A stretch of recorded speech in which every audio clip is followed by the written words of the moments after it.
So I did a live stream yesterday and I spoke about a certain lecture called What is Truth by Neville. And there was two or three main moments in that lecture that I thought were important to speak about. So I wanted to upload that portion here. And if you do want to join the live streams, it will be in the description as well. You can see the link. And I also do one-on-ones. You can just email me in the description. It'll be there as well.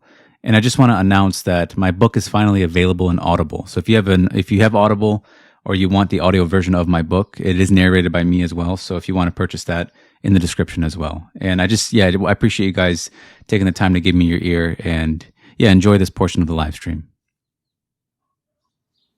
Okay, I think we can start.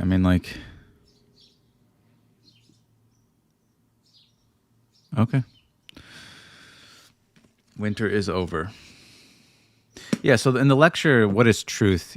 That question comes from the character, Jesus, when he's speaking to Pontius Pilate. He asked him, what is truth? And there was no response.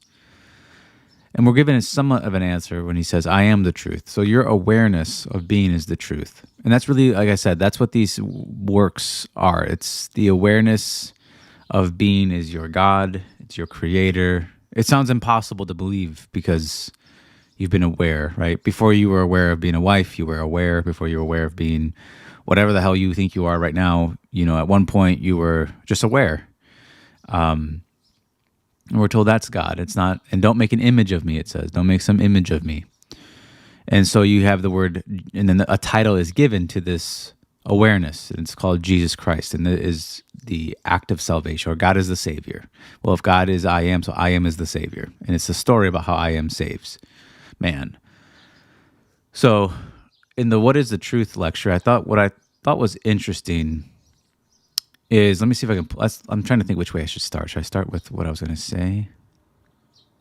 No, let's start this way. Let's go backwards. So there was a quote that was said that said, most people can't part with what they don't want long. I got to close the window. It's just too loud for me. Okay. Most people can't part with what they don't want long enough to get what they do want. That was a voice that this lady heard in her vision. She heard that most people can't part with what they don't want long enough to get what they do want. And then Neville goes on to say that, notice the word most people, and he's speaking about how his audience, he wouldn't call his audience most people. Because he says you could just go to your church on Sunday, do your little prayers, whatever you think you have to do, and go to the beach and cross yourself for good luck and go about your business. You don't really need to be here and spend your time and money to listen to this. So he's like, I want to call you guys most people. You guys come here to get away from something long enough to part with it, to get what you do want. And I would actually make that same claim here. I don't think that people are really here if you're somebody who clearly clearly you guys have questioned enough of things to be here. I don't think that you would just randomly be here. And so he goes on to say about how there's levels of truth in a sense. On this level of Caesar, there's a level of truth that if I tell you I am this, that, and the other, and then you go investigate and you find out that I'm not those things, you would say that I made a false claim. I'm false. So truth is dependent upon the confirmation of the claim. That's a level of truth in the world of Caesar. But then he says, there's another truth that's given to us. It's whatsoever you desire when you pray, believe you have received it and you will. Now, it's something this is a different level of truth, but is that statement true? And you can try to test it. So I'm going to assume that I am something, be persistent in my assumption of it. And if it starts to come about in my world, then I have superseded the truth that was once given to me by Caesar. I'm now operating from a different level of truth. Now I can internally claim something and see it give birth to itself in my world. So now I'm operating from a different level. And you've risen beyond the truth that was first given to you in the world of Caesar, where it has to be confirmed by your external facts, And so it's not really a philosophy we're trying to teach. It's not a philosophy. There's a million philosophies you're going to find. And all philosophers are, let's be honest, they're all kind of strange people when you look into their lives. But this isn't necessarily a philosophy. I guess I don't really know what to call it. I would say it's more of a truth you practice. What am I imagining? I need to be honest with myself, because if what I'm doing internally is reflecting the depths of who I believe I am, I should be honest with what I need to be open to myself, not to anyone. I don't need to go tell anybody. I just need to be open to myself about what I am imagining in the day. And just go through your whole day. You don't even have to change anything. Just observe what you're doing in the day. Try to be observant of what you're imagining. And then the next day, see if you're doing the same thing. And then if you are doing the same thing the next day, then you must be in some kind of pattern. You must be thinking a certain way. And then if you try to equate life with imagination, then you are creating. When you're imagining, you're actually imagining life. Your life. That's your life that you're imagining. Forget the outside for a second. Forget the outside. Forget its buildings and all its jobs and all its bullshit. Just forget it for a second. Think about it this way, that life really is internal, and life starts from what I'm imagining. So the life I'm living really is the one I'm imagining myself in. That's what I'm living in. So we have some control to move inside, and we move effectively, not by affirming 1,000 times. That's not really an effective way of moving. An effective way of movement internally is through assumption, through already being the thing. You don't have to work a 40 internally to get to be something.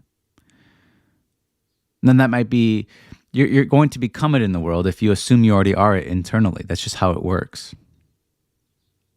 I don't think robotic affirming is really a good method. I certainly don't want to do that. And I remain loyal to what I've imagined. I feel myself loyal to this idea. And if I falter, if I go back to an old idea, I just go back to what I was imagining. Because the life I'm imagining is the life I'm living.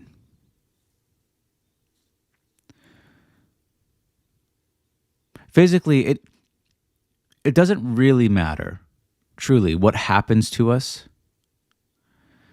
It matters what's happening inside of us. That's what matters. What am I doing inside?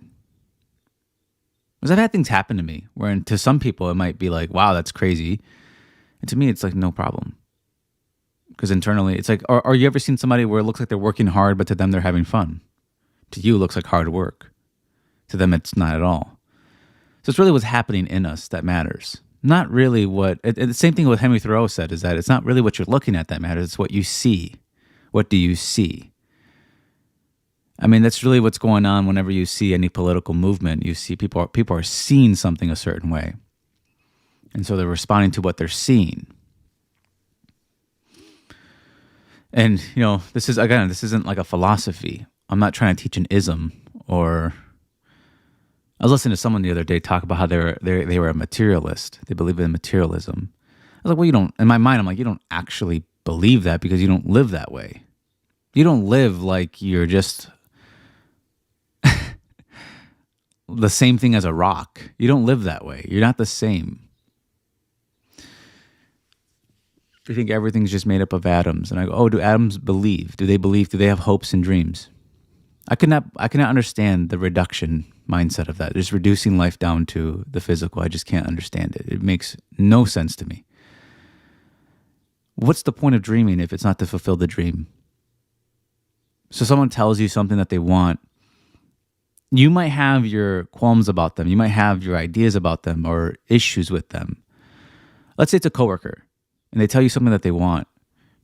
Try to suspend the judgment for a moment and just imagine that they have the thing that they want and see it come about. Try to live life from a different level than just a level of judgment from Caesar. Try to live from a different level. Try to practice this truth that I'm going to believe they've received it. I'm going to believe I've received it.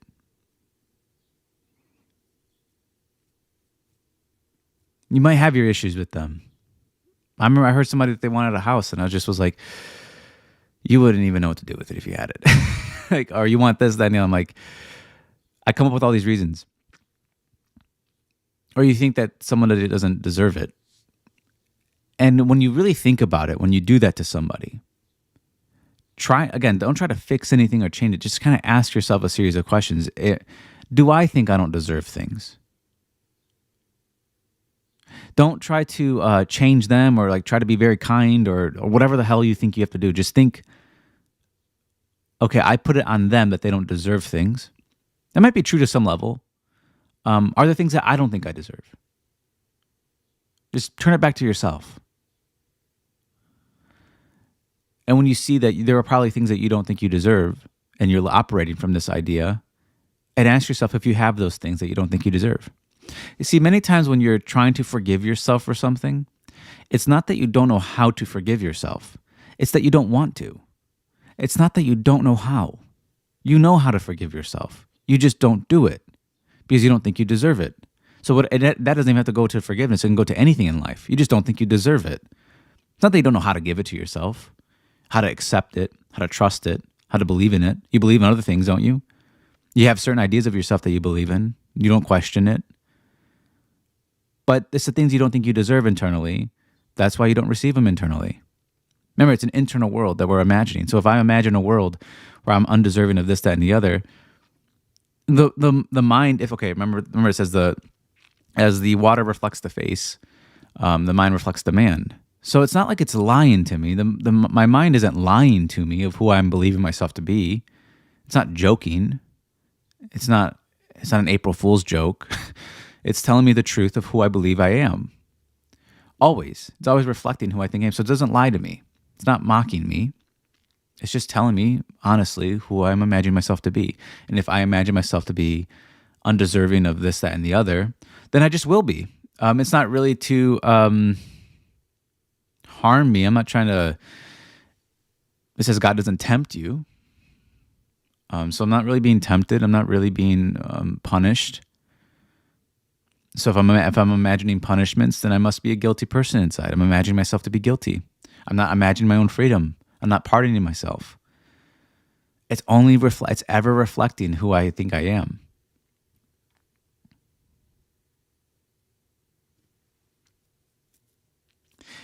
And so an assumption is always relieving. It's always something freeing. It's not something that you need to feel like you need to work really hard towards. What are you working? How can you work? Just logically think this through with me.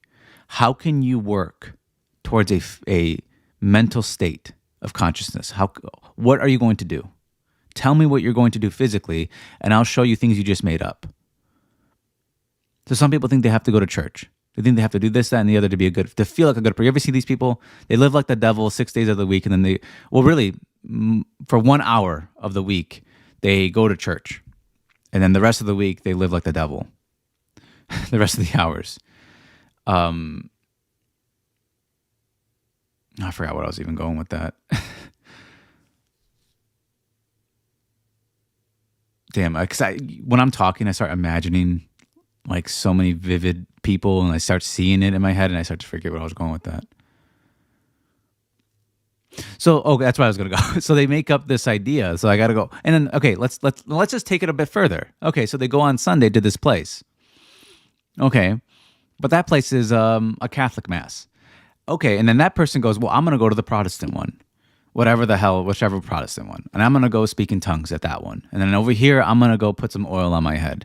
And over there, I'm going to pray to the Mecca 5 times. I'm going to go here and I'm going to wear this outfit. And I'm not going to eat that food. It's just like, what the hell does that have to do with anything internally? And they do all of this, all of it, to feel a certain way. And so people will go to these buildings. It says that you're the temple, but whatever. They'll go to a temple. They go to some man-made temple. They let another person tell them that they're okay, and then they believe it. They go, you're good. You feel good because you listen to the pastor speak. And now you can go be a devil after. But just come back Sunday and you'll be forgiven. I mean, is that really a life to live? No one questions it either. Blindly following it. It's the blind following the blind. That's just what it is. But on some level here, you realize that that's not the way.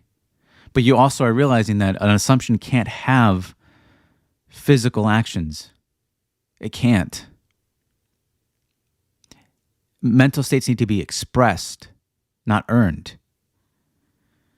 They have to be expressed. Forgiveness is not something you internally earn to yourself. Mental states are not something you earn for yourself. They're things you move into and then they express outward. Just like you're expressing right now a certain mental state. So now then you will see how imagination really, it's not a bondage. It's not some prison that you thought it once was. It's only a prison based on the ideas you were believing. And it's not really your fault. It's just the way you're thinking. Someone taught you that you had to go to this on Sundays and you had to go to that and you had to pray to this and can't touch that, can't eat that food. Don't you dare think that thought. You can think whatever the hell you want. Now, that doesn't mean you're going to think something good, but you can think whatever you want.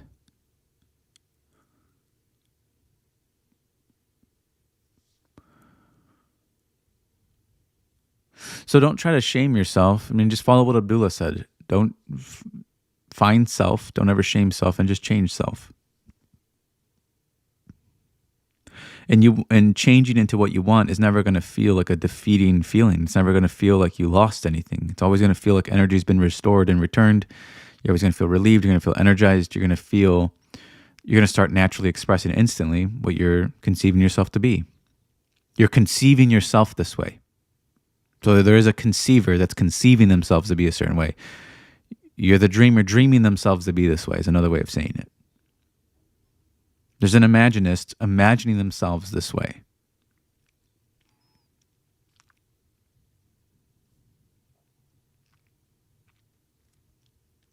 So don't live from the idea that you must earn a mental state. It doesn't make sense. It's going to come into contact when the moment you try to assume a state of consciousness without any physical actions, you're going to do nothing, you're going to lift no finger, and you're just going to do it internally. You might come into contact with certain beliefs that you are going to have to fight against. And you might feel like it can't be that easy. There must be something more. There has to be some form of payment. And yet it tells you come and eat without a price. Drink the wine without a price, without cost. So I don't have to use Benjamin dollars to get it. What are we talking about? We're not talking about something physical. We're talking about something mental. And the most effective way to move mentally is to go to the space where you already are that thing, because you can actually do that internally. Why would you go to a place where you're half that thing? You can do that too, but like, why? And when you start to move spaces inside of yourself, what you'll find is you'll look back and you'll have compassion for yourself. You look back and you'll see a person sitting down, imagining all sorts of horrific things about themselves. And you won't have anger towards them. You'll see it's yourself, and you'll have nothing but compassion for them. You won't be angry. Even if you've been angry with yourself, you won't be angry then. You will look back and you say, I can't believe I used to imagine like that about myself. I can't believe I used to do that internally in my body. I can't believe I used to imagine that way. There's no shame. There's just movement. And there's no fear. Don't be afraid to move. Nothing needs to change. If you're afraid of things happening quickly, nothing has to happen. Just do it today. Move somewhere today and then let it come about. Let it develop naturally in the world. And then everybody's going to point to all the physical things that happened. And they'll say it's because of that. They'll point to something in the middle, something in the middle of the bridge. And they'll say that's the reason. I mean, let them say that. You know it's not, but let them say that's the reason. And they say, well, it would have happened anyway. That's how it works. Well, let it happen anyway. You don't need their words. I mean, so on some level, you're going to have to let go of convincing people or making people see it a certain way. Like, you're going to have to let that go. This is a journey that it's not really isolating, but it is in a sense, because you're testing your own faith. You're not testing another's faith. And so don't just make up ideas of you're going to make up ideas of what you think. If you're going to I have to quit this, I have to do that, I have to give up this, I have to go here, I have to pray to that. And then I can somewhat feel better about myself. You're making it up. Scripture says that those types of acts are like filthy rags to God. It's like filthy. It's like dirty. I don't know. There's something off about it. And you can feel it, and people ignore it. They ignore it, or they've either been brainwashed since birth to do that, or they just ignore it. That there's something off about this. This isn't the way to get a certain state inside. This can't be the way. The way can't be outward for an internal state. It just can't.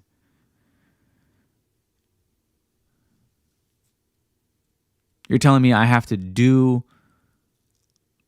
It's like trying to do loving acts to feel loving. You can just tell instantly that doesn't make any sense, because now I'm just doing the act to get something. That can't be love. Love has to be selfless. It has to be giving for the sake of it.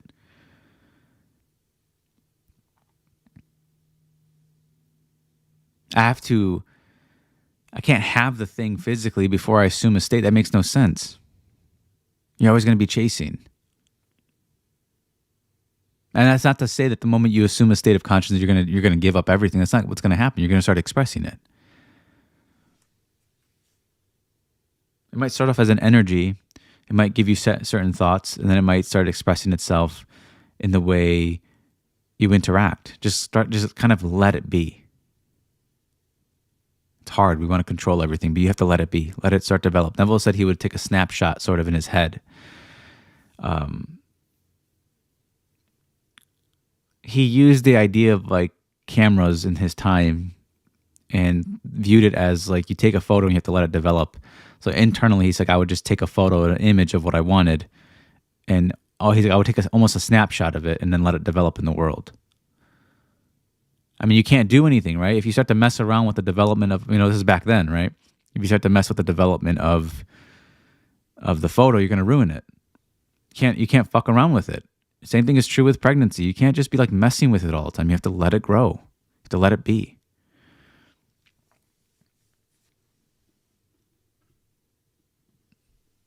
You live fully on trust that it's growing. You go hands off and live on the trust of it. But you will start expressing it. You will. And if you need to forgive yourself, if you've been expressing something that you're in some sort of state, you've been expressing that you don't want to anymore, you're going to have to forgive yourself for it. It's just a state. It's not who you are. It's a state.